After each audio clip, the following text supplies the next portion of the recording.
Welcome to special debate. అందితే జుట్టు అందకపోతే కాళ్ళు. దాయాది పాకిస్తాన్ కు తెలిసిన చీప్ ట్రిక్ ఇదే. ఉగ్రవాదాన్ని పెంచి పోషిస్తూ భారత్ లో అలజడి సృష్టించడమే ఏకైక అజెండాగా పనిచేస్తున్న పాక్ పాలకులు సింధు నదీ జలాల ఒప్పందం రద్దవడంతో కపట నాటకం మొదలుపెట్టారు.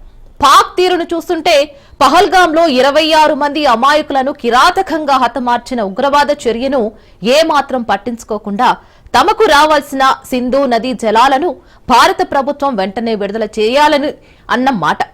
ఇక మేం కిరాతక చర్యలకు పాల్పడతాం, దాని భారత్ భరించి తీరాలి, దాడుల్ని పట్టించుకోకుండా సింధు నదీ జలాలతో మా దాహార్తిని తీర్చాలి.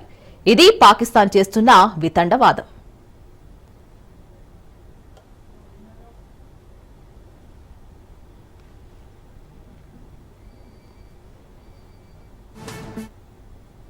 మొన్నటి వరకు పాకిస్తాన్ ఏం చేసినా చెల్లింది. కానీ ఆపరేషన్ సింధూర్ తర్వాత సీన్ పూర్తిగా మారిపోయింది. నరమేధం సృష్టించే కుట్రతో కవ్వింపులకు పాల్పడిన పాకిస్తాన్ కు ధీటైన సమాధానం చెప్పేందుకు మోదీ ప్రభుత్వం సై అనడంతో పాకిస్తాన్ ప్రధాని షరీఫ్ తో పాటు అక్కడి మిలిటరీ చీఫ్ మునీర్ కు వారిని రిమోట్ తో ఆపరేట్ చేస్తున్న టెర్రరిస్టు సంస్థలకు దిక్కు తోచడం లేదు. సయోధ్య చర్చలకు సిద్ధమంటూనే మరోవైపు సరిహద్దుల్లో కాల్పులకు తెగబడుతోంది పాక్. దాయాది కుటలి తత్రాన్ని తిప్పుకొట్టడమే కాదు, యుద్ధానికి సిద్ధమని భారత ప్రభుత్వం సంకేతాలివ్వడంతో ఆ దేశ పాలకులు బెంబేలెత్తిపోయారు. చివరకు అమెరికా కాళ్లు పట్టుకుని 2 దేశాల మధ్య ఉద్రిక్తతలకు తెరదించారు.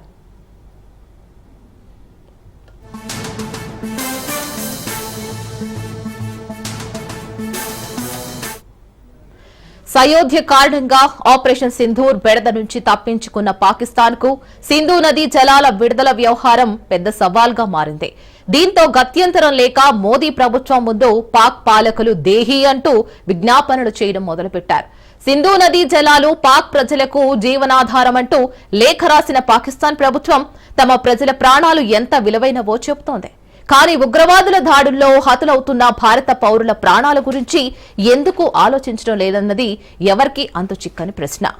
సీజ్ ఫైర్ చేయాలన్న అమెరికా సూచనతోనే ఆపరేషన్ సింధూర్ ను ఆపేశారు అన్న ప్రతిపక్షాల విమర్శలతో ఉక్కిరిబిక్కిరి అవుతున్న మోదీ ప్రభుత్వం సింధు నదీ జలాల విడుదల విషయంలో ఎలాంటి వ్యూహాన్ని అనుసరించబోతోంది? అగ్రదేశాధినేతలు మోదీ సర్కార్పై ఒత్తిడి తెస్తారా? పాకిస్తాన్ పై పట్టు బిగించేందుకు కేంద్రం ఎలాంటి వ్యూహంతో అడుగులు వేయబోతోంది? ఆపరేషన్ సింధూర్ కు లాజికల్ ఎండ్ ఉంటుందా? ఇండో పాక్ కు సంబంధించిన అనేక అంశాలపై సిబిఐ మాజీ జాయింట్ డైరెక్టర్ వివి లక్ష్మీనారాయణతో స్పెషల్ డిబేట్ ఇప్పుడు చూద్దాం.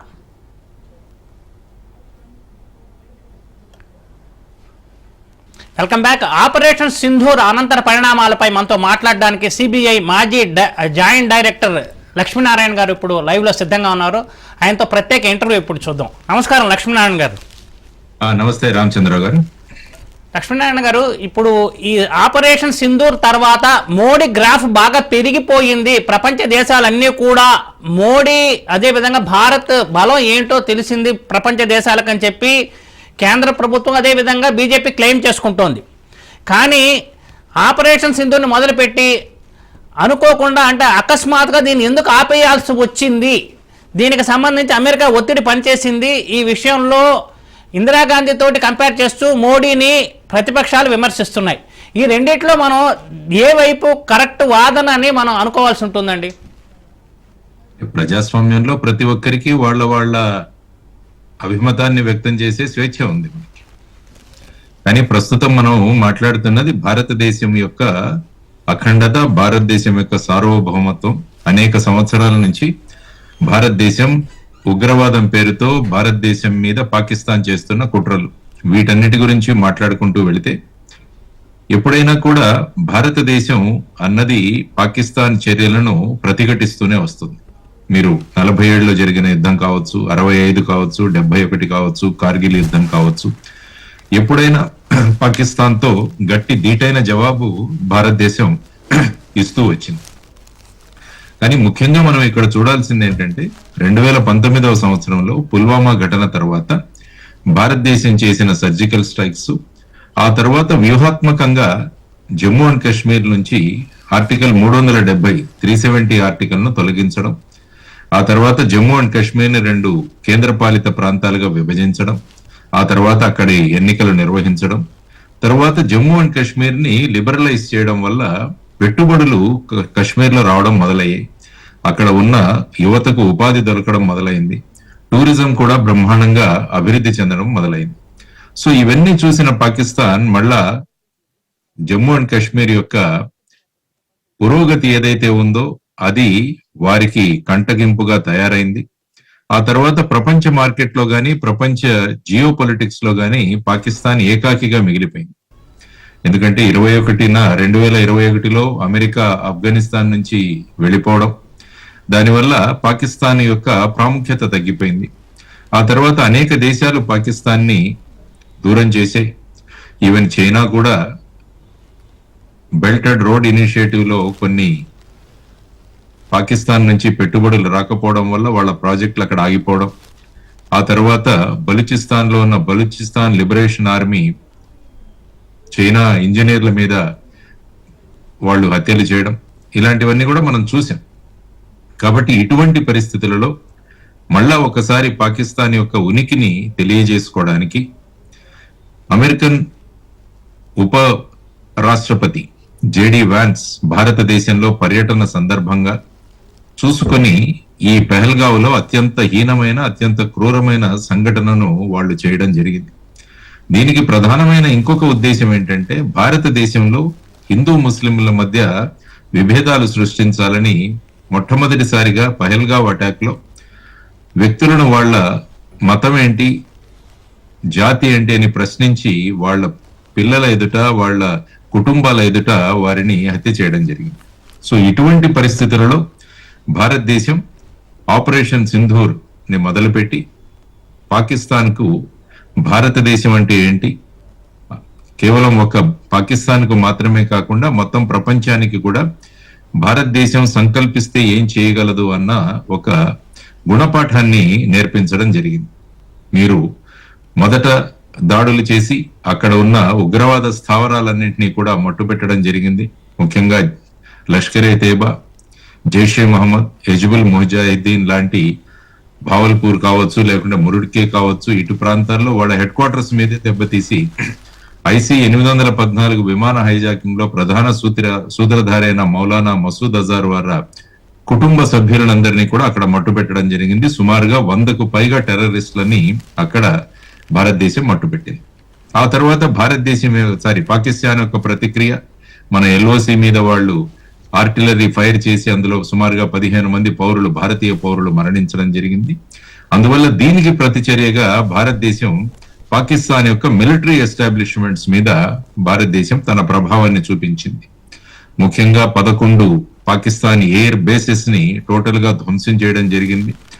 తర్వాత దౌత్యపరంగా వెళితే మీరు అంతకు ముందే సింధు నదీ జలాల ఒప్పందాన్ని పక్కన పెట్టడం, పాకిస్తాన్ వీసాలతో వచ్చిన వాళ్ళందరినీ వెనక్కి పంపించడం, పాకిస్తాన్ ఎంబసీలో ఉన్న వారిని కొంతమంది వాళ్ళ సంఖ్యాబలాన్ని తగ్గించడం, అటారీ బార్డర్ ని క్లోజ్ చేయడం, ఆ తర్వాత భారతదేశం యొక్క గగనతలాన్ని పాకిస్తాన్ విమానాలకి అనుమతి లేకుండా చేయడం, పాకిస్తాన్ ఇంపోర్ట్లు ఏవైతే ఉన్నాయో, దిగుమతులు ఏవైతే వాటిని బ్యాన్ చేయడం, పాకిస్తాన్ జెండా ఉన్న కార్గో షిప్స్ ఏవైతే ఉన్నాయో వాటిని మన పోర్ట్లలో అనుమతించకపోవడం, ఇలా రకరకాల చర్యలు తీసుకుని పాకిస్తాన్ ని ముప్పేట దాడి చేసింది భారతదేశం.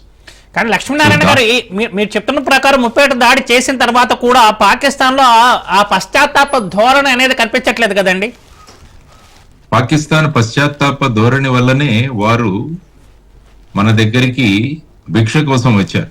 సీజ్ ఫైర్ చేద్దాము, మేము ఇక తట్టుకోలేము, కాబట్టి ఈ కాల్పుల విరమణ చేద్దాం, మళ్ళా మన సైనికుల్ని మళ్ళా మన పూర్వపథానికి తీసుకువెళదామని వాళ్ళ దగ్గర నుంచి వచ్చింది ఇనిషియేషన్. మనకు directorate general of military operations Pakistan మనకు ఫోన్ చేసి అడగడం జరిగింది. దీనిలోనే తెలుస్తుంది పాకిస్తాన్ కు ఏ విధంగా భారతదేశం ప్రత్యుత్తరం ఇచ్చింది అన్నది మనం గమనించాల్సిన అంశం. కాబట్టి ఇనిషియేషన్ అక్కడి నుంచి వచ్చింది. అది మనము ప్రధానంగా గమనించాల్సిన ఒక ముఖ్యమైన విషయం. ఆ తర్వాత ఆపరేషన్ సింధూర్ అన్నదాన్ని మనం క్లోజ్ చేయలేదు. ఆపరేషన్ సింధూర్ అన్నదానికి తాత్కాలిక విరామం ఇచ్చి రాబోయే కాలంలో మేము 2 విషయాల మీద మాత్రమే చర్చిస్తాం. ఒకటి, ఉగ్రవాదాన్ని పూర్తిగా తొలగించడం, రెండవది వచ్చేసి పాకిస్తాన్ ఆక్రమిత కాశ్మీర్ ని తిరిగి తీసుకోవడం, ఈ రెండు విషయాల మీదే మా చర్చలు ఉంటాయని చెప్పేసి ప్రధానమంత్రి గారు చాలా స్పష్టంగా మాట్లాడడం జరిగింది. అదే విధంగా వారు టెర్రరిజం, ఉగ్రవాదము మరియు వ్యాపారం, ఉగ్రవాదము మరియు చర్చలు, తర్వాత నీరు మరియు రక్తం, ఈ మూడు విషయాల గురించి స్పష్టం చేశారు పాకిస్తాన్కి. కాబట్టి ఇప్పుడు పాకిస్తాన్ ఏ విధంగా భారతదేశం ముందుకు వస్తుంది అన్నది మనం చూడాల్సిన ప్రధానమైన అంశం. ఆ తర్వాత సీజ్ ఫైర్ గురించి మీరు అన్నారు. సీజ్ ఫైర్ గురించి ప్రధానంగా అనేక దేశాలు భారతదేశాన్ని, పాకిస్తాన్ని ఎస్కలేషన్స్ చేయకండి, మీ దగ్గర ఉన్న విభేదాల గురించి అనుకున్నారు. ఎందుకంటే ప్రపంచ యుద్ధ చరిత్ర చూస్తే మొట్టమొదటిసారిగా 2 అణ్వస్త్రాలు కలిగి ఉన్న దేశాల మధ్య ఈ విధమైన వాతావరణం నెలకొంది. ఇంతకు ముందు ఎక్కడా కూడా 2 అణ్వస్త్రాలు ఉన్న దేశాలు ఒకరితో ఒకరు ఈ స్థాయికి వాళ్ళ విభేదాలు రాలేదు. అందువల్ల ప్రపంచ దేశాలన్నీ కూడా భారత పాకిస్తాన్ మధ్య ఉన్న ఈ టెన్షన్లు ఏవైతే ఉన్నాయో వాటిని తగ్గిస్తే బాగుంటుంది అన్నది చాలా దేశాలు కోరుకున్నాయి. ఖతార్ కావచ్చు, సౌదీ అరేబియా కావచ్చు, అమెరికా కావచ్చు, మిగతా అనేక దేశాలు భారతదేశం, పాకిస్తాన్ని చర్చలతో మీ సమస్యలను వాటిని సమాధానం తీసుకోండి, చర్చలతో వాటిని పరిష్కరించండి అని అనేక దేశాలు సందేశాలు పంపడం జరిగింది. భారతదేశం స్పష్టంగా వారికి రిప్లై ఇవ్వడం కూడా జరిగింది. ఎందుకంటే మా భూభాగం మీద వచ్చి ఇక్కడ ఉన్న మా మహిళల యొక్క సింధూరాన్ని ఏవైతే తీసేశారో వారి మీద చర్యలు తీసుకుంటాం. ఉగ్రవాదుల మీద, వాళ్ళ మద్దతుదారుల మీద, వాళ్ళ కుట్రలో భాగస్వాములైనందు వారిని అందరినీ కూడా భూభాగంలో ఎక్కడున్నా కూడా వాళ్ళను మట్టు పెడతామన్న ఒక స్పష్టమైన సందేశం భారతదేశం ఇవ్వడం జరిగింది. ఆ తర్వాత ఆపరేషన్ సింధూర్ జరిగింది. అంటే లక్ష్మీనారాయణ గారు మీరు చెప్పారు కాబట్టి ఒక విషయాన్ని మీ దగ్గర నుంచి తెలుసుకోవాలనుకుంటున్నాను. అంటే మీరు అన్నారు ప్రపంచ దేశాల సూచన మేరకు భారతదేశం ఈ సీజ్ ఫైర్ కి అంగీకరించిందని మీరు చెప్పారు కదా. కానీ లేదు నేను చెప్పలేదు. మీరు మీ మాటలు నా నోట్లో పెట్టకండి. నేను స్పష్టంగా వాళ్ళు భారత పాకిస్తాన్లకు వాళ్ళ విన్నపం చేశారు. మరి ఇప్పుడు అమెరికా అధ్యక్షుడు ఎందుకు ఆయన మనం చేయడానికి ప్రకటన చేయడానికి ముందే ఆయన ముందుకు వచ్చేసి మీడియా ముందుకు వచ్చి నేను సూచించిన మేరకే భారత్, పాకిస్తాన్ 2 అణ్వస్త్ర దేశాలు కూడా శాంతి చర్చలకు అంగీకరించాయి, యుద్ధాన్ని విరమించి అసలు యుద్ధమే జరగలేదని చెప్పి ఒకవైపు కేంద్ర ప్రభుత్వం చెప్తోంది. ఇది కేవలం ఆపరేషన్ సింధూర్ అనేది తీవ్రవాదులను మట్టు పెట్టడానికే మేము చేసిన ఆపరేషన్ కానీ యుద్ధం కాదు అని చెప్పి కేంద్రం చెప్తోంది. కానీ అమెరికా అధ్యక్షుడు మీడియా ముందుకు వచ్చి ఏం చెప్పారు మీరు వినుంటారు, అవునా కాదా లక్ష్మీనారాయణ గారు? ఇప్పుడు ప్రతిపక్షాలు భారతదేశంలో కేంద్రాన్ని నిలదీయడానికి ప్రధాన కారణం ఎవరు? వీళ్ళు చేస్తున్న ఆపరేషన్ సింధూర్ కాదు. ఎందుకంటే ఆపరేషన్ సింధూర్కి సంబంధించి ఆల్ పార్టీ మీటింగ్ పెట్టి ప్రధాని వివరణ ఇచ్చారు. కానీ అమెరికా అధ్యక్షుడు మనం చేయబోతున్న ఒక నిర్ణయాన్ని ఆయన ఎలా ప్రభావితం చేస్తారు అనేది ఇప్పుడు చర్చ జరుగుతోంది కదా, దాని మీద మీరేమంటారు? ఎందుకంటే క్రెడిట్ తీసుకోవడానికి చాలా మంది ప్రయత్నం చేస్తుంటారు. ఏదైనా ఒక మంచి విషయం జరిగితే వారు అనుకున్న విషయం జరుగుతుంది అని అనుకుంటే వాళ్ళు ఏమనుకుంటారంటే ఆ క్రెడిట్ తీసుకోవడానికి ముందు. కానీ భారతదేశం స్పష్టంగా చెప్పింది. మన విదేశాంగ శాఖ ప్రతినిధి రణ్ధీర్ జైస్వాల్ అనే వ్యక్తి స్పష్టంగా చెప్పాడు, మేము ఎక్కడా కూడా వ్యాపారం గురించి అమెరికాతో మాట్లాడలేదు. ఈ సీజ్ ఫైర్ అన్న నిర్ణయం పాకిస్తాన్ నుంచి వాళ్ళ దగ్గర నుంచి వచ్చింది కాబట్టి మేము తాత్కాలికంగా ఆపరేషన్ సింధూర్ని నిలుపు చేశాము అన్నది వాళ్ళు స్పష్టమైన. ఎక్కడా కూడా అమెరికా వల్ల మేము దీనికి అంగీకరించామని భారతదేశం స్పష్టంగా చెప్పింది. ఎందుకంటే ఎప్పుడైనా కూడా ఏదైనా విజయం జరిగితే చాలా మంది మా వల్లే జరిగిందంటారు, అదే ఎక్కడైనా అపజయం జరిగితే అందరూ తప్పుకుంటారు పక్కకి. అందువల్ల అమెరికా అధ్యక్షులు వారు చేసిన ప్రసంగం గాని వారు ఇచ్చిన ట్వీట్ గాని మనం చూసాం. కానీ భారతదేశం స్పష్టంగా దానికి సమాధానం ఇచ్చింది. ఇది పాకిస్తాన్ ఇనిషియేషన్ వల్లే, మేము చూద్దాం పాకిస్తాన్ ధోరణి మారిందా, పాకిస్తాన్ పాకిస్తాన్ ధోరణి మారలేదని మనకి సీజ్ ఫైర్ కి ఒకవైపు వాళ్ళు అంగీకరించిన తర్వాత 3 గంటల లోపలే మళ్ళీ మన మీద కవింపు చర్యలకు పాల్పడి మన సరిహద్దు ప్రాంతాల్లో 4 రాష్ట్రాల్లో వాళ్ళు డ్రోన్స్ ప్రయోగించి కాల్పులు జరిపిన సందర్భాలు కూడా మనం చూసాం. మన ఆంధ్రప్రదేశ్కు చెందిన ఒక జవాను కూడా వీరమరణం పొందారు. మరి అలాంటి పరిస్థితులను చూస్తుంటే మీకు ఏమనిపిస్తోంది? పాకిస్తాన్ అనేది ఇంకా వాళ్ళ వక్రబుద్ధిని మానుకోలేదనేది స్పష్టంగా అర్థమవుతోంది కదండి మనకి. అంటే సాధారణంగా ఏంటంటే అందరికీ యుద్ధం కావాలని కోరిక ఉంటుంది. దీన్ని థ్రిల్ సైకాలజీ అంటారు. మీకు కూడా అదే సైకాలజీ ఉన్నట్టు. నాకు లేదండి, నేను అడుగుతున్నది నేను అంటున్న పాకిస్తాన్ వైఖరిని అడుగుతున్నా నేను. అదే కరెక్టే. ఎందుకంటే యుద్ధం జరగాలని చాలా మంది కోరుకుంటుంది. యుద్ధం చూద్దాం ఎలా ఉంటుందో. ఇది మనం ఎప్పుడు సినిమాల్లోనూ వాటిలో అనగా చెప్తాను నేను మీ ప్రతి ప్రశ్నకు సమాధానం ఇస్తాను. మీ ప్రతి ప్రశ్నకు నేను సమాధానం ఇస్తాను. అంటే పాకిస్తాన్ సీజ్ ఫైర్ తర్వాత ఒక 3 గంటలు మీరు అన్నట్టు దాన్ని ఉల్లంఘించి, దానికి ప్రధానమైన కారణం ఏంటంటే చైనా మంత్రి, విదేశాంగ మంత్రి పాకిస్తాన్ సార్వభౌమత్వానికి ఏదైనా భంగం వాటిల్లితే పాకిస్తాన్ తో పాటు చైనా ఉంటుందని చెప్పారు. సో దాని వెనువెంటనే మీరు చూస్తే పాకిస్తాన్ మళ్ళా ఈ సీజ్ ఫైర్ ఉల్లంఘనలకు పాల్పడింది. మీరు ఒక్కసారి పాకిస్తాన్ లో ఉన్న ప్రభుత్వము, అక్కడున్న మిలిటరీ చూస్తే పాకిస్తాన్ ని మిలిటరీ నడిపిస్తుంది, ప్రజా ప్రభుత్వాలు నడిపించు. అవును, ఎందుకంటే ఈ సందేశం రాగానే అక్కడ ఉన్న విభిన్నమైన శక్తులు ఉన్నాయి. అక్కడ ఆసిఫ్ మునీర్ ఉన్నాడు, అక్కడ జనరల్, తర్వాత మిగతా షాబాజ్ షరీఫ్ ఉన్నారు. సో వీరందరూ కూడా ఒక్కొక్క దిశలో ఒక్కొక్కరు వెళుతుంటారు. అక్కడ సమన్వయం గాని కోఆర్డినేషన్ గాని ఏమీ లేదు. ఆ తర్వాత చైనా యొక్క ప్రభావం కూడా చాలా ఉంది. సో ఇవన్నీ చూసుకొని మళ్ళా వాళ్ళు 3 గంటల్లో ఈ సీజ్ ఫైర్ ఉల్లంఘన చేస్తే భారతదేశం మళ్ళా దానికి ప్రత్యుత్తరం ఇచ్చి ఆ అవకాశాన్ని వినియోగించుకొని 11 ఎయిర్ బేసెస్ ను లేపేసింది భారతదేశం. 11 ఎయిర్ బేసెస్. వాళ్ళ న్యూక్లియర్ వెపన్స్ ఏవైతే ఉన్నాయో, న్యూక్స్ అంటాం, అవి ఏవైతే పెట్టుకున్నారో దాని నుంచి 10 కిలోమీటర్ల ఉన్న మషరఫ్ అనే ఎయిర్ బేస్ ను కూడా భారతదేశం లేపేసింది. అంటే భారతదేశం ఎక్కడ చొచ్చుకు వెళ్ళగలదు, ఏ విధమైన సమాచారంతో వెళ్ళగలదు అన్నది మరి ఒకసారి భారతదేశం చూపించింది. ఆ తర్వాత పాకిస్తాన్ తోకముడిచి ఆ తర్వాత ఏ కార్యక్రమాలు చేయలేదు. సో ప్రస్తుతం పాకిస్తాన్ చూద్దాం ఏం చేస్తుందో అన్నది.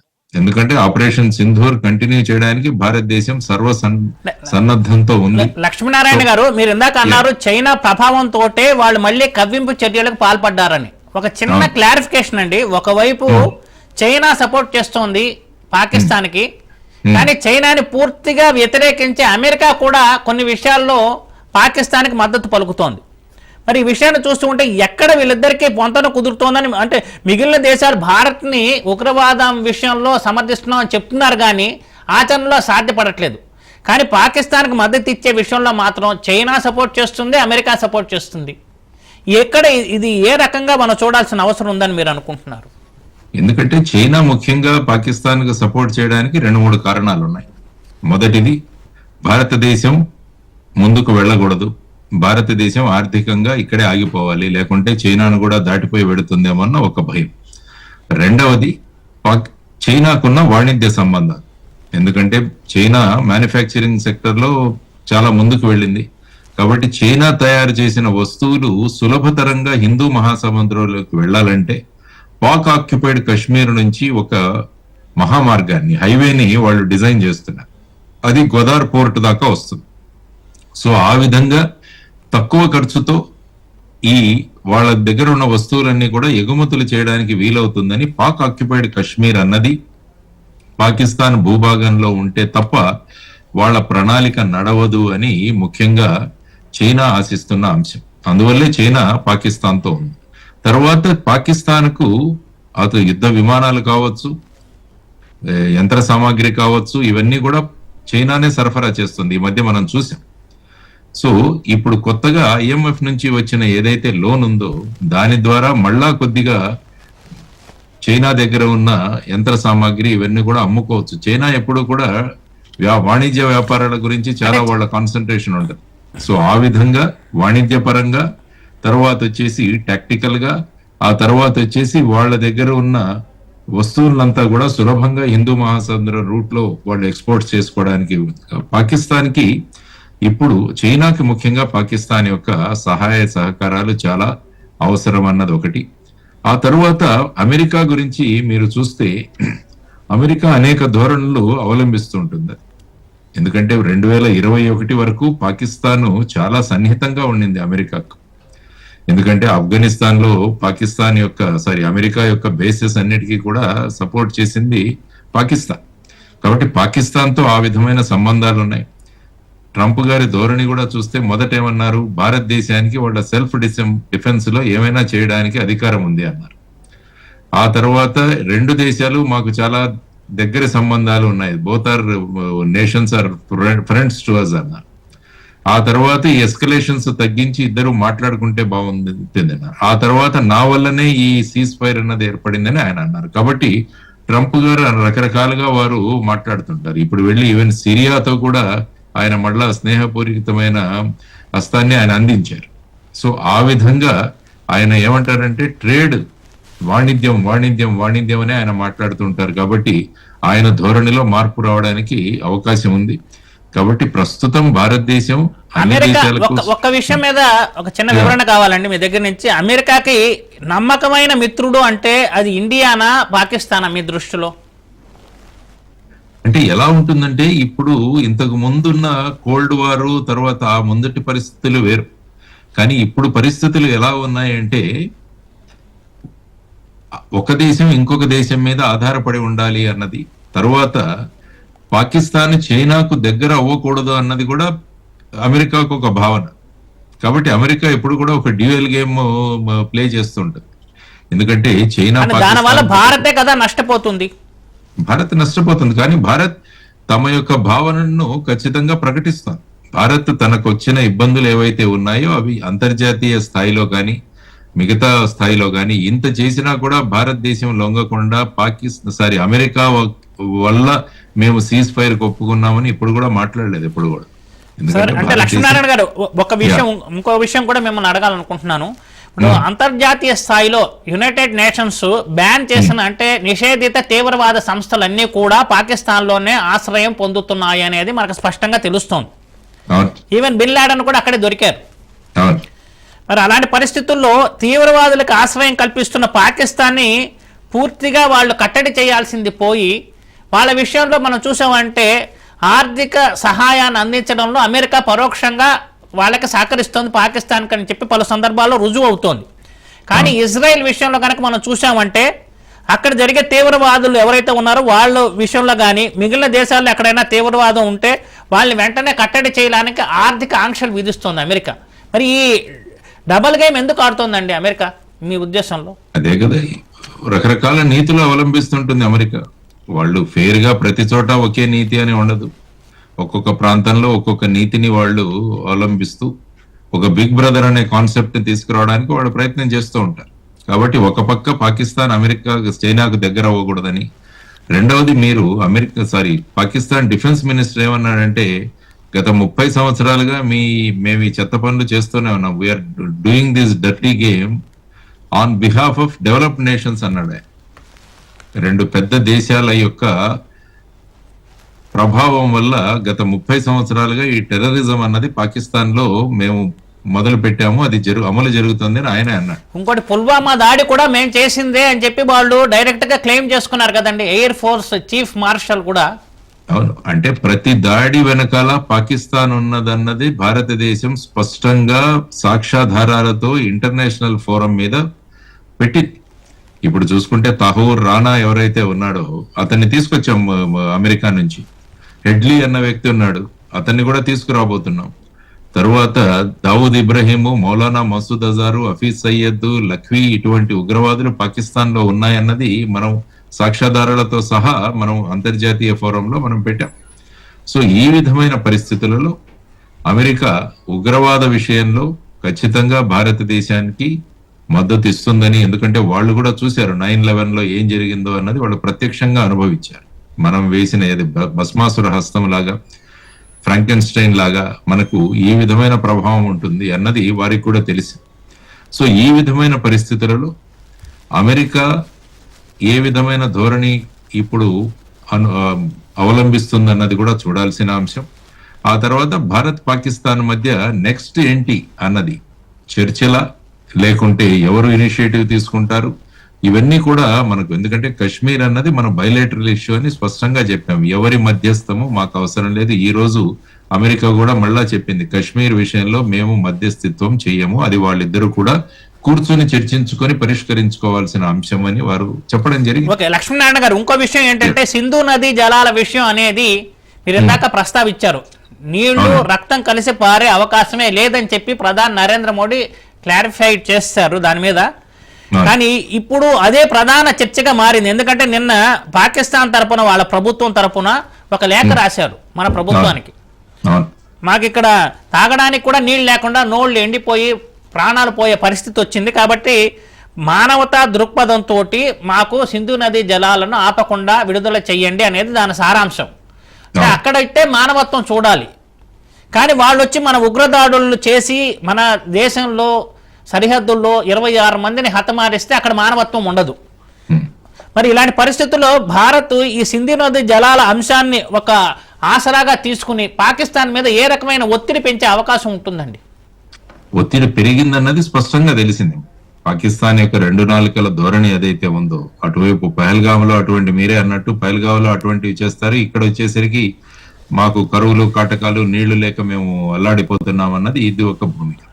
ఎందుకంటే యాక్చువల్ గా సింధు నది జలాల ఒప్పందం మీరు చూసుకుంటే అది ఎప్పుడో 1960లో జరిగిన ఒక అగ్రిమెంట్, ట్రీటీ. ఆ తర్వాత అనేక పరిణామాలు జరిగాయి, 4 యుద్ధాలు జరిగాయి, అయినా కూడా ఎప్పుడు సింధు నది జలాల గురించి పెద్దగా ప్రస్తావన రాలేదు. యాక్చువల్ గా మీరు చూసుకుంటే జూలై 2022లో మన పార్లమెంటరీ కమిటీ ఒకటి ఉంది, flood management and international treaties అన్న దాని మీద వాళ్ళు ఏం చేశారంటే, ఈ ట్రీటీ ఏదైతే ఉందో, ఈ ఒప్పందం ఏదైతే ఉందో చాలా సంవత్సరాల పూర్వం జరిగింది. ప్రస్తుతం జరుగుతున్న వాతావరణ మార్పులు, తర్వాత గ్లోబల్ వార్మింగ్, తర్వాత జలాల ఉపలబ్ధత, తర్వాత వచ్చేసి పర్యావరణం మీద దీని ప్రభావం, ఇవన్నీ చూసి మీరు జనవరి 23లో వారు ఏం చెప్పారంటే, జూలై 22లో దీన్ని మళ్ళా ఒకసారి రివ్యూ చేయాలని చెబితే, భారతదేశం జనవరి 2023లో, ఆగస్టు 24లో, సెప్టెంబర్ 24లో కూడా ఒక నోటిఫికేషన్ ఇచ్చింది. ఈ సింధు జలాల ఒప్పందం గురించి మళ్ళా మనం కూర్చొని దీన్ని మార్పులు చేయాలి అని చెప్పి. ఈ మధ్యలో పాకిస్తాన్, భారతదేశం 2 నదుల మీద, ఒక చినాబ్ నదిలో 2 జీలం మీద 2 ప్రాజెక్టులు కడుతుంది. ఆ ప్రాజెక్టుల మీద అబ్జెక్షన్ తీసుకుంది పాకిస్తాన్. అప్పుడు ప్రపంచ బ్యాంక్ ఏదైతే ఉందో అది మధ్యస్థిత్వం చేస్తుంటుంది మామూలుగా. వారు వచ్చి భారతదేశం ఏ విధమైన తప్పు చేయట్లేదు, వాళ్లకున్న అధికారాల్లోనే ఇది చేస్తున్నారని వాళ్ళు కూడా స్పష్టం చేశారు. కాబట్టి ఈ సింధు జలాల విషయం భారతదేశం 2022-23 నుంచే పాకిస్తాన్తో మొదలుపెట్టింది. కాబట్టి ఇప్పుడు పాకిస్తాన్ వచ్చి భారతదేశాన్ని అడుగుతోంది. సో ఇప్పుడు భారతదేశం ఈ విషయంలో చర్చలకు రావాలి అంటే పాకిస్తాన్ మీద కండిషన్లు ఖచ్చితంగా విధించాలి. అందులో ప్రధానంగా నేను అనుకుంటున్నది ఏంటంటే, దావూద్ ఇబ్రహీంని, మౌలానా మసూద్ అజర్ని, హఫీజ్ సయ్యద్ని, లఖ్వీని, మిగతా ఎవరైతే మా వాంటెడ్ టెర్రరిస్టులు ఉన్నారో వాళ్ళందరినీ మాకు అప్పచెప్పండి. ఎందుకంటే ఇది ఒకటి మనం కోరుకుంటున్నాం. రెండవది, ప్రధానంగా మనం అనుకున్నది చర్చలు దేని మీద జరుగుతాయంటే పాకిస్తాన్ ఆక్రమిత కాశ్మీర్, దాని విషయం కూడా ఏదో ఒకటి తేలాలి సార్. ఎందుకంటే చాలా మంది ఏం కోరుకున్నారంటే, ఆపరేషన్ సింధూర్ లో భాగంగా పాకిస్తాన్ ని మనం అటాక్ చేసి పాక్ ఆక్యుపైడ్ కాశ్మీర్ ని మనలో విలీనం చేసుకోవాలన్నది చాలా మంది టీవీ ఛానల్స్ లో వీటిలలో కూడా అభిప్రాయాలు వ్యక్తమయ్యాయి. కానీ ఎప్పుడూ కూడా ఒక ప్రాంతం ఇంకో ప్రాంతంలో విలీనం అవడానికి ఆ ప్రాంతంలో ఉన్న ప్రజల యొక్క మద్దతు అన్నది చాలా ముఖ్యమైన విషయం. బంగ్లాదేశ్ లిబరేషన్ లో 1971లో అక్కడి ప్రజలు పాకిస్తాన్ ఆర్మీకి విరుద్ధంగా, పాకిస్తాన్ ప్రభుత్వానికి విరుద్ధంగా వాళ్ళు తిరుగుబాటు చేశారు ముజిబుర్ రెహమాన్ అధ్యక్షత. ఆ తర్వాత భారతదేశం వెళ్ళినందువల్ల అక్కడ వాళ్లకు మద్దతుతో మొత్తం వాళ్ళ కొత్త దేశాన్నే సృష్టించి ఇవ్వగలిగింది బంగ్లాదేశ్ పేరుతో. కాబట్టి ఇప్పుడు భారతదేశం ముఖ్యంగా పిఓకేలో జరుగుతున్న పాకిస్తాన్ వ్యతిరేక ఉద్యమాలు చాలా జరుగుతున్నాయి. గిల్గిట్ బల్టిస్తాన్ కావచ్చు, పాకిస్తాన్ లో పిఓకేలో కావచ్చు, వీటన్నిటిని ఒక వాతావరణాన్ని సృష్టించడం భారతదేశం చేయాల్సిన అంశం. ఒకవైపు చూస్తే బలూచ్ లిబరేషన్ ఆర్మీ, బలూచిస్తాన్ ఒక కొత్త రిపబ్లిక్ అని, గణతంత్రం అని వాడు ప్రకటించేసుకున్నారు 2-3 రోజుల ముందు. కాబట్టి అది కూడా పాకిస్తాన్ కి ఒక ప్రధానమైన అంశం, బలూచ్ లిబరేషన్ ఆర్మీ, బలూచిస్తాన్ అన్నది. కాబట్టి ఈ విధంగా ఆర్థిక సంక్షోభంలో పాకిస్తాన్ ఉంది. కాబట్టి ఈ విధంగా లక్ష్మీనారాయణ గారు మీరు అన్నారు షరతులు, ఒక్క నిమిషం లెట్ మీ కంప్లీట్. కాబట్టి పాకిస్తాన్ ఈ విధంగా అనేక సమస్యలతో కొట్టుమిట్టాడుతుంది పాకిస్తాన్. కాబట్టి భారతదేశానికి పాక్ ఆక్యుపైడ్ కాశ్మీర్ ను మళ్ళా తీసుకురావడానికి ఇది సరి అయిన సమయం. సో ఈ విధమైన చర్చలు వాళ్ళు పాకిస్తాన్ కనుక ఇనిషియేట్ చేస్తే ఇప్పుడు భారతదేశం పై చేయిలోనే ఉన్నాం, మనం మిలిటరీ పరంగా పై చేయిలో ఉన్నాం. వాళ్ళు ఇప్పుడు ఏదైతే మనల్ని కోరుకుంటున్నారో అది కూడా మనం పై చేయిలో ఉన్నాం. కాబట్టి ఇది సరి అయిన అవకాశం భారతదేశం పాకిస్తాన్ నుంచి ఉగ్రవాదాన్ని తొలగించడం, ఆ తర్వాత పాక్ ఆక్యుపైడ్ కాశ్మీర్ ని మళ్ళా విలీనం చేసుకోవడం, ఈ దిశగా చర్చలు జరుగుతాయి. ఆ తర్వాతే ఈ వాటర్ ట్రీటీలో ఏదైనా మార్పులు చేయాలంటే ముందు మీరు ఇది చేయాలి అన్న షరతులు భారతదేశం విధించగలదు. షరతులు విధించి దానికి అనుగుణంగానే సింధు జలాలను విడుదల చేసే అవకాశం ఉండాలి అనేది మీ అభిప్రాయం. కానీ దానికి మీరు మీ అభిప్రాయాలు నా మీద సార్ నేను చెప్పిన దాని మీద అడుగుతున్నాను సార్. మీ అభిప్రాయాలు నా మీద రుద్దకండి. మీరు షరతులు చేసిన తర్వాత నిర్ణయం తీసుకోవచ్చు అన్నది చెప్పాను. అన్నదాన్నే నేను అడుగుతున్నాను సార్. మీరు చెప్పిన దానికి నదీ జలాలు వదలమని చెప్పలేదు. ముందు వాళ్ళని you have to hit them to the wall. Okay, అదే ఆ షరతులు పెడితే వాళ్ళ నుంచి సానుకూల స్పందన రాలేదనుకోండి, అప్పుడు ప్రపంచ దేశాల ఇన్వాల్వ్మెంట్ తోటి మళ్ళీ మన మీద ఒత్తిడి తెచ్చే అవకాశం ఉంటుందో అది నేను అడగదలుచుకున్నది.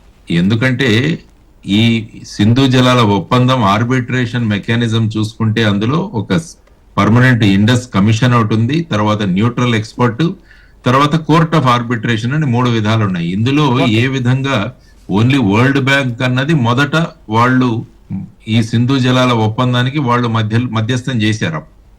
ఆ తర్వాత ఇప్పుడు ప్రపంచ బ్యాంకు కూడా మా చేతుల్లో ఏమీ లేదని అంటున్నారు. సో అటువంటి పరిస్థితులలో భారతదేశం ఖచ్చితంగా పాకిస్తాన్ మీద ఈ నీటిని ఆపి ఈ విధమైన చర్యలు కొనసాగిస్తూ పాకిస్తాన్ని వాళ్ళ నడుము విరగొట్టాలంటే ఇది ఒక మంచి అవకాశం మనకు. దీన్ని మనం ఉపయోగించుకోవాలన్నది మనం అందరం కూడా కోరుకుంటున్నాం. ఆ విధంగా భారతదేశ ప్రభుత్వం ముందుకెళ్తుందని నేను అనుకుంటాను. బలూచిస్తాన్ అనేది ఇప్పుడు వాళ్ళు ఏదైతే బంగ్లాదేశ్ ని విభజన చేశారో పాకిస్తాన్ నుంచి, మాకు కూడా అలాగే లిబరేషన్ కావాలని చెప్పి వాళ్ళు కోరుకుంటున్నారని చెప్పి మీరు ఇందాక చెప్పారు కదా. మరి అలాంటి పరిస్థితుల్లో దాని ప్రభావం అనేది పాకిస్తాన్ మీద ఏ మేరకు ఉంటుంది? ఎందుకంటే ఇప్పుడు అంతర్యుద్ధానికి దారితీసే అవకాశం కనిపిస్తోంది పాకిస్తాన్ లో అని చెప్పి కూడా ఒక చర్చ జరుగుతోంది కదండి. ఎస్, అంతర్యుద్ధం జరుగుతోంది. పాకిస్తాన్ సైన్యాన్ని వాళ్ళు 10-12 మొత్తం 22 మంది పాకిస్తాన్ సైన్యాన్ని వాళ్ళు పొట్టన పెట్టుకున్నారు. ఆ తర్వాత ఒక రైల్నే హైజాక్ చేశారు. ఆ తర్వాత అక్కడ పనిచేస్తున్న చైనీస్ ఇంజనీర్ల మీద కూడా చర్యలు తీసుకున్నారు. మొత్తం బలూచిస్తాన్ అన్నది పాకిస్తాన్ వ్యతిరేకంగా మేము ఒక స్వతంత్ర దేశంగా ఉండాలని కోరుకుంటున్నాం. కాబట్టి ఆ విధంగా ఆ దిశగా వాళ్ళు ముందుకు వెళుతున్నారు. ఆ తర్వాత ఆర్థిక సంక్షోభం చూసినా కూడా పాకిస్తాన్ లో ఇన్ఫ్లేషన్ రేటు, ద్రవ్యోల్బణం చాలా ఎక్కువగా ఉంది. ఒక 2-3 సంవత్సరాల ముందు 100 రూపాయలకు దొరికే వస్తువు ఈరోజు 240 రూపాయలకు పెరిగిపోయింది. సో ఆ విధంగా ప్రజలు కూడా కొట్టుమిట్టాడుతున్నారు వాళ్ళ ఆర్థిక పరిస్థితులు.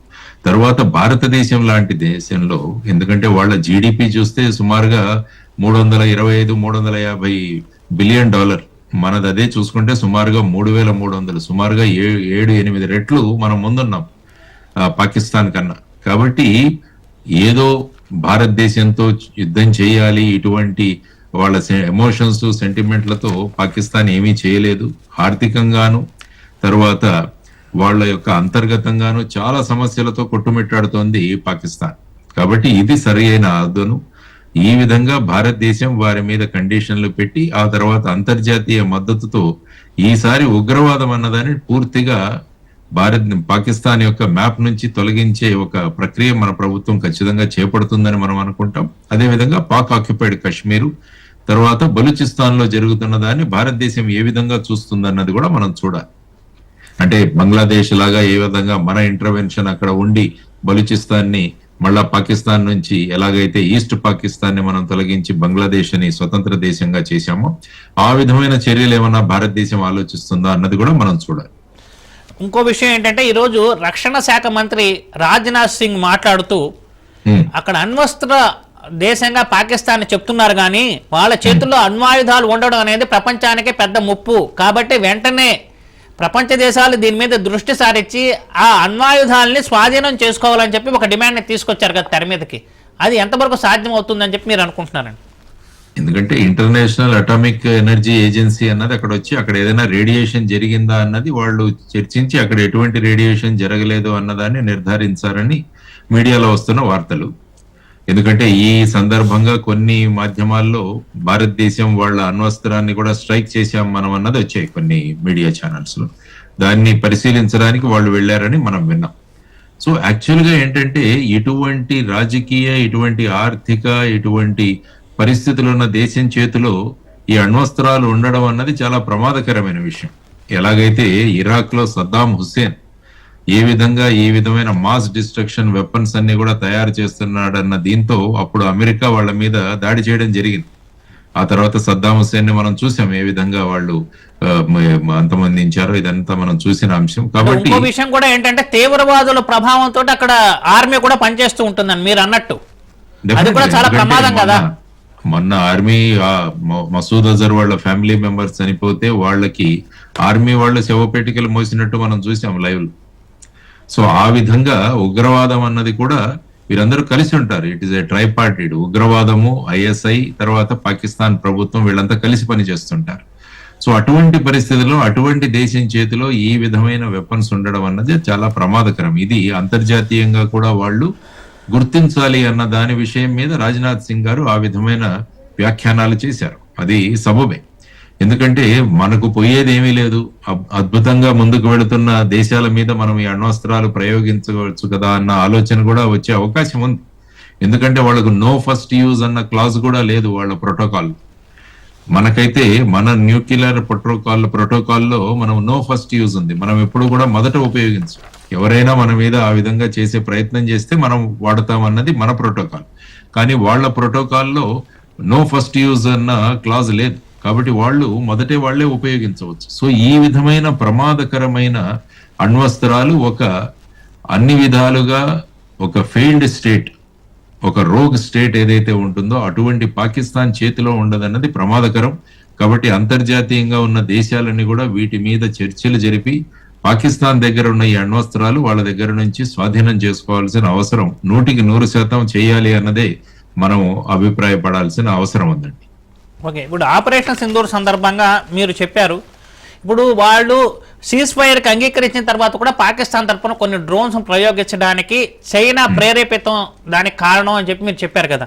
ఇప్పుడు ప్రపంచ దేశాల్లో చైనా తప్ప ఓపెన్ గా పాకిస్తాన్ కి సపోర్ట్ చేసిన దేశాలు అయితే చాలా తక్కువగానే కనిపిస్తున్నాయి. టర్కీ కూడా కొన్ని వెపన్స్, అంటే టర్కీ ఒకటి ఉంది. టర్కీలో వాళ్ళు చేసిన డ్రోన్స్ అవి కూడా వాళ్ళకి ఇచ్చారు. తర్వాత అజర్బైజాన్ యొక్క రాష్ట్రపతితో ప్రధానమంత్రితో కూడా ఆయన షాబాజ్ షరీఫ్ మాట్లాడినట్టు ఇప్పుడు వస్తోంది అజర్బైజాన్ అన్న ఒక దేశం.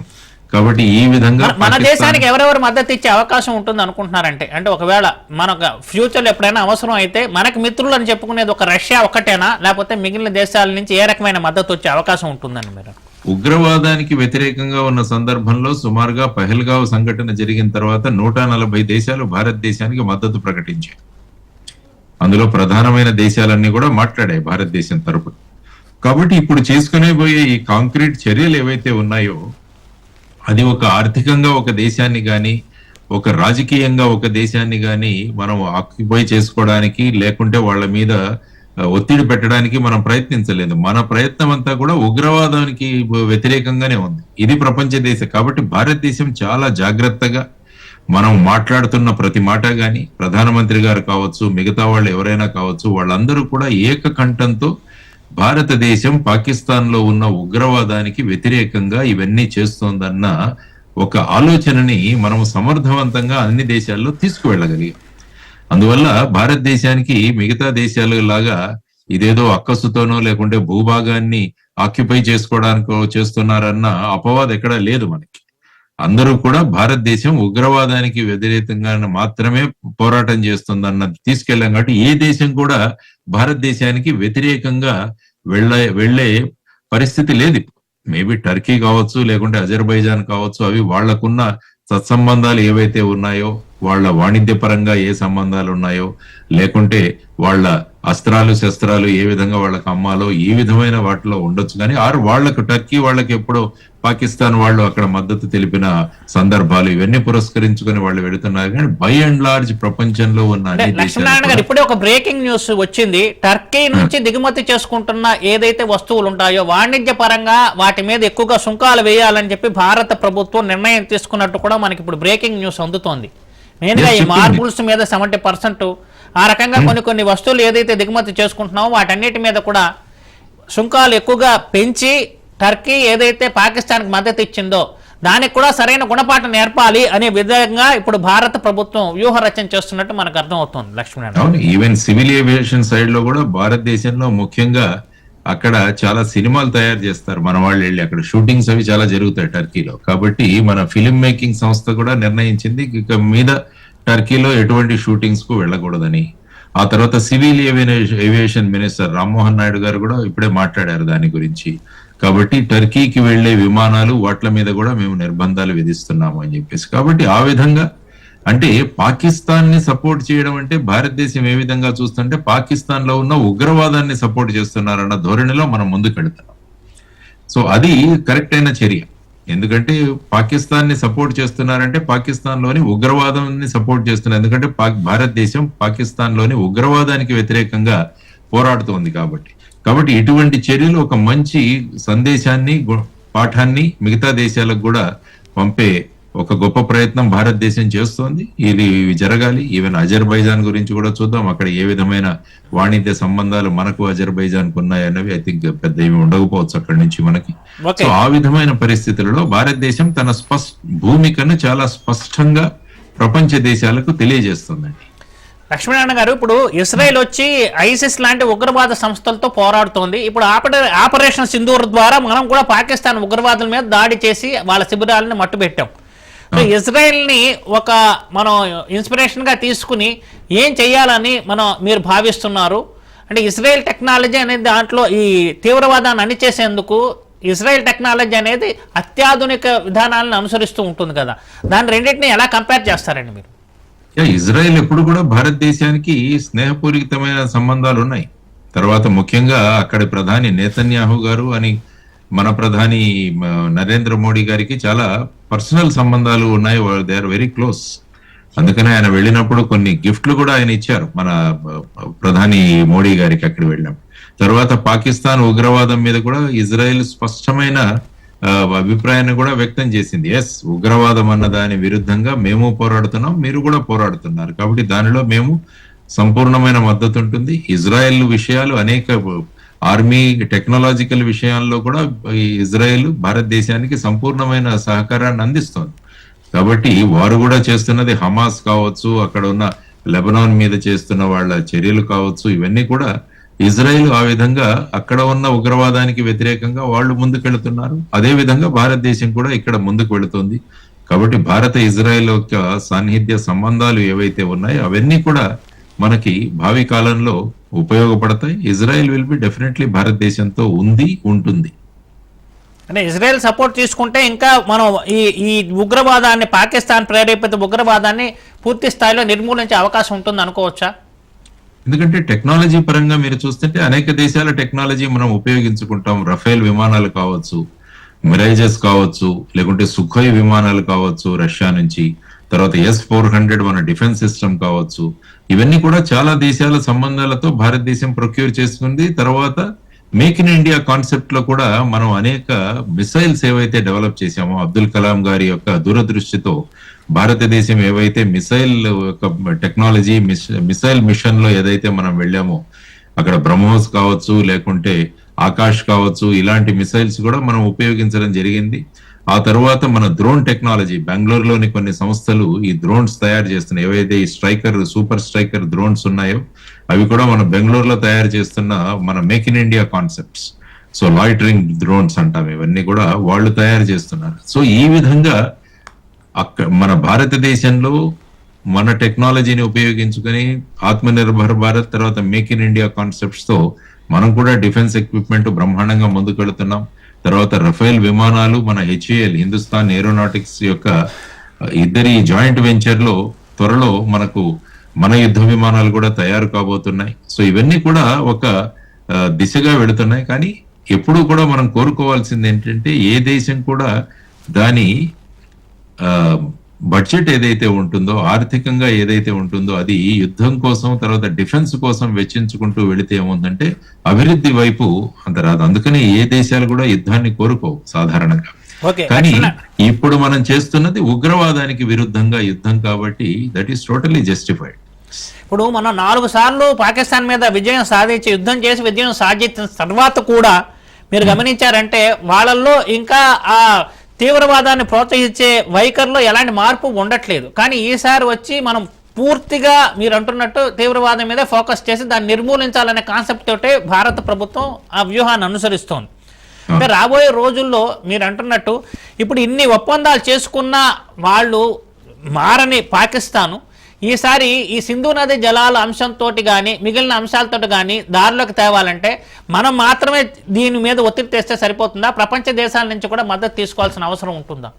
ఎందుకంటే పాకిస్తాన్ ప్రపంచ దేశాలకు మీ దగ్గరికి పరిగెత్తుతుందని, ఎలాగైతే సీజ్ ఫైర్ కోసం అది పరిగెత్తిందో, ఈవెన్ సింధు జలాల ఒప్పందం గురించి కూడా ప్రపంచ దేశాలకు పరిగెత్తుతుంది. ప్రపంచ దేశాలు మళ్ళా మనకు ఒక సలహా ఇవ్వడానికి వస్తారు. అప్పుడు ప్రపంచ దేశాలకు కూడా మనం స్పష్టంగా చెబుతాం, ఈ పాకిస్తాన్ కనుక ఇవి చేస్తే తప్ప మేము వారికి అంగీకరించము అన్నది స్పష్టంగా చేయాల్సిన ఒక అవకాశంగా మార్చుకోవచ్చు.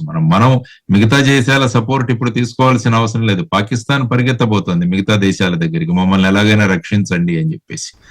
అప్పుడు మన భూమిక ఏదైతే ఉందో అది మిగతా దేశాలు కూడా స్పష్టంగా పాకిస్తాన్ కు చెబుతాయి, ముందు మీ టెర్రరిజం మీద మీరు చర్యలు తీసుకోండి, భారతదేశం ఏమి చెబుతుందో ఆ విధంగా చెయ్యండి అని పాకిస్తాన్ మీద ప్రెషర్ రాబోతుంది ఈ అంశాల వల్ల. నేను ఎందుకు ఈ విషయం అడిగాను లక్ష్మణ్ గారు, ఎందుకు అడిగానంటే పాకిస్తాను అక్కడున్న కొంతమంది అధికారులు ఏమని చెప్పారంటే, వాళ్ళు ఆర్మీకి సంబంధించిన వాళ్ళు, ఒకవేళ మీరు కనుక సింధు నది జలాలు నాపేస్తే మాకు అక్కడున్న స్లీపర్ సెల్స్ ని ఇండైరెక్ట్ గా వాళ్ళు ప్రస్తావిస్తూ మేము అక్కడ అన్నిటిని ధ్వంసం చేసేస్తాం మీ డ్యామ్స్ అన్నిటిని కూడా అని చెప్పి వాళ్ళు హెచ్చరించడానికి చూసాం. అంటే స్లీపర్ సెల్స్ అనేది కూడా మన దేశానికి పాకిస్తాన్ నుంచి పొంచి ఉన్న ఒక ప్రమాదంగా మనం అనుకోవచ్చు అండి. చివరిగా ఆ ప్రశ్నతో కంప్లీట్ చేస్తాం.